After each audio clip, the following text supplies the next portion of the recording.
25th Run for the Roses at Chruchill Downs with $100,000 on hand for this year's Kentucky Derby. 17 top 3-year-olds parade to the post.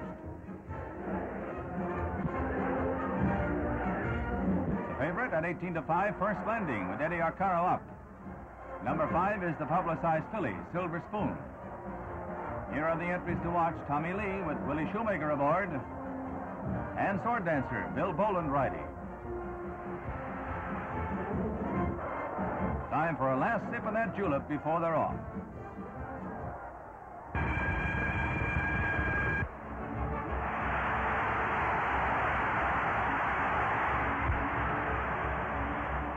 Royalist takes the early lead with Tomy Lee breaking fast from the number 9 post, running second. First Landing is back on the rail in 8th position. A fast pace with a mile to go in the 1.25 mile turf classic.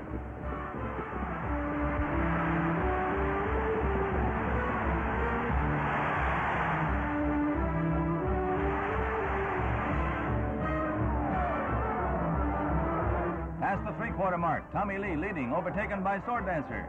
There's bumping on the turn, and it's a 2-horse race rounding into the stretch. Sword Dancer ahead on the outside. More bumping as Shoemaker works his way into a sensational spurt. It's one of the most spirited home stretch battles in the annals of the Derby. A furlong from the finish, Sword Dancer still leads by a head, but they go across in a photo finish.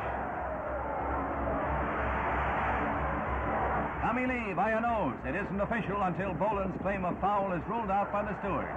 Then the blanket of roses and a $119,000 purse to Tomy Lee.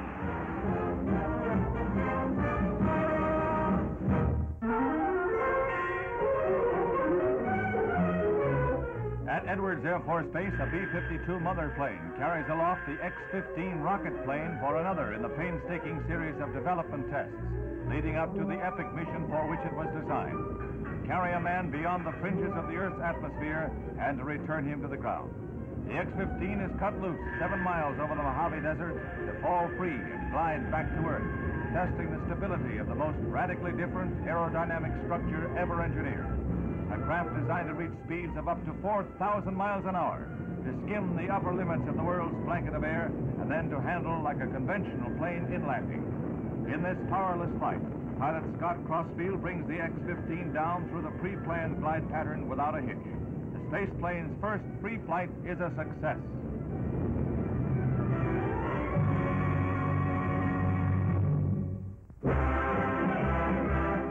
At Groton, Connecticut, the launching of the first of America's nuclear-powered missile-firing subs.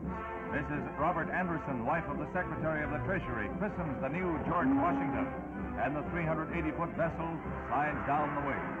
Designed to fire the Polaris missile while submerged, the new sub will be able to strike at any spot on the Earth's surface. Capable of riding out an enemy attack sheltered under the polar ice if need be, and then delivering a retaliatory blow, the Polaris-class submarine provides a new and vital deterrent against aggression.